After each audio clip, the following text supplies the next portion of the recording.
Mic check. I'd like to confirm if I'm visible and audible.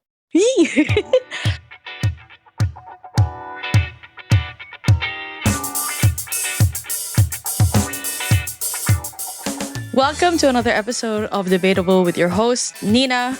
I am back. As you can see, I'm experimenting with many different platforms now. If you are on Spotify or YouTube, please check out the video. It came as a surprise to me that Spotify now allows for you to upload videos alongside your podcast, which is very convenient, but also quite exciting because that wasn't available before. Anyway, that's besides the point. If you want to listen to this like a podcast, you still can, and please do. Last time or last episode, when I launched this podcast again, I talked about how I was in the journey of learning all about debating again. And in the week since I posted that, I have been talking about debate quite a lot more than usual. I've been teaching a lot more. I've also been looking up resources. In fact, as you can see here, let's see, let's make it very aesthetically positioned. I've been reading quite a lot of books as well in relation to debate skills.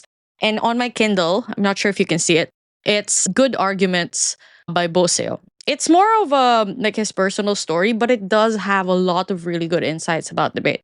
It's also been told in a very casual way as opposed to like a lectury way, which a lot of debaters are used to. So that's really nice. If you're fascinated by that, if you enjoy the casual nature of this podcast in any capacity, I really think you'll enjoy this book. But anyway, that brings me to like one of the most fundamental things I learned when I started debate.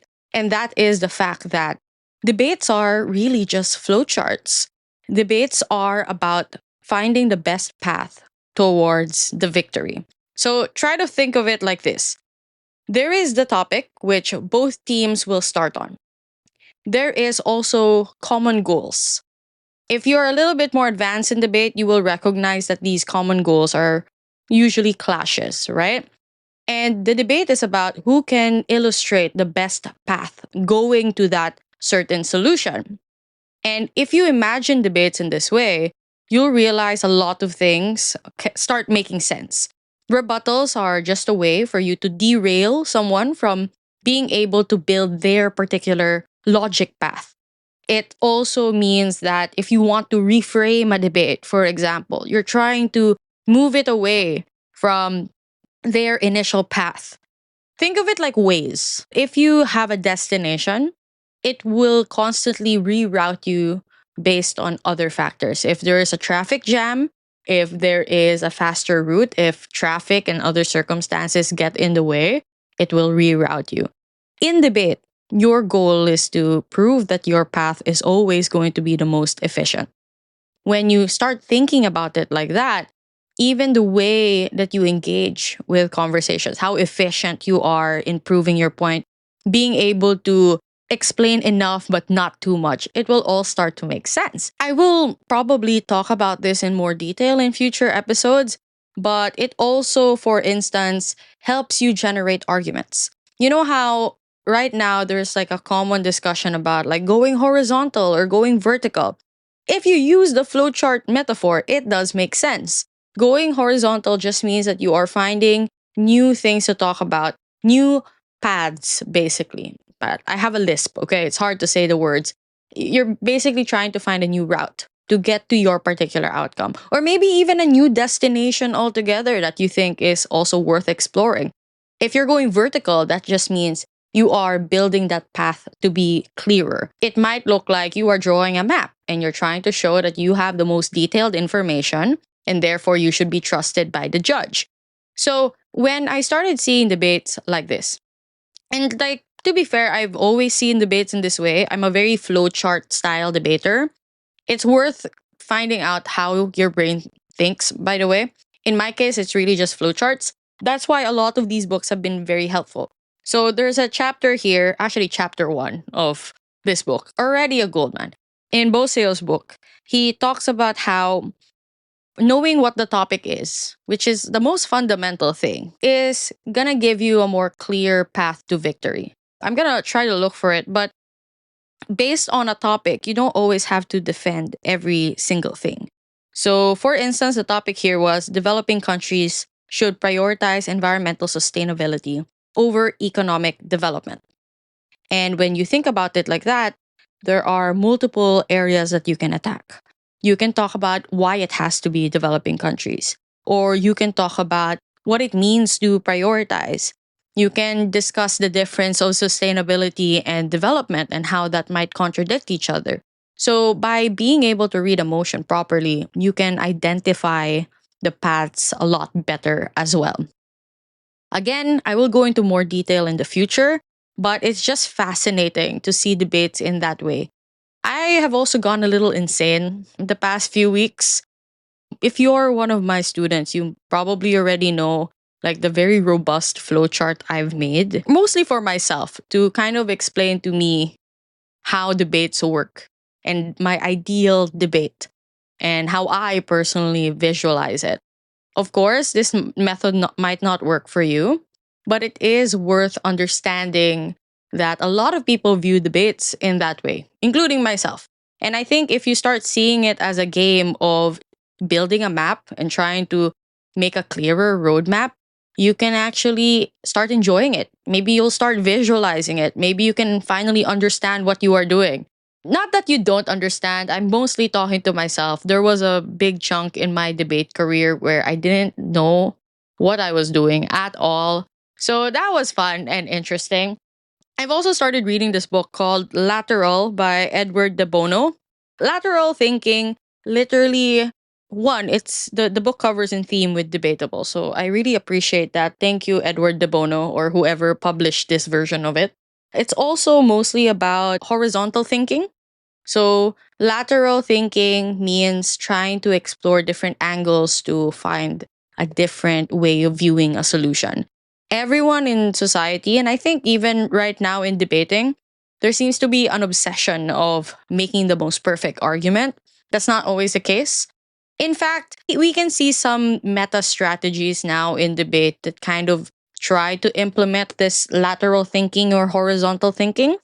Very popular in British parliamentary is something called turf burn, where the first teams, so opening government and opening opposition, they try to gather as much material as possible to sort of prevent anyone from taking that same path.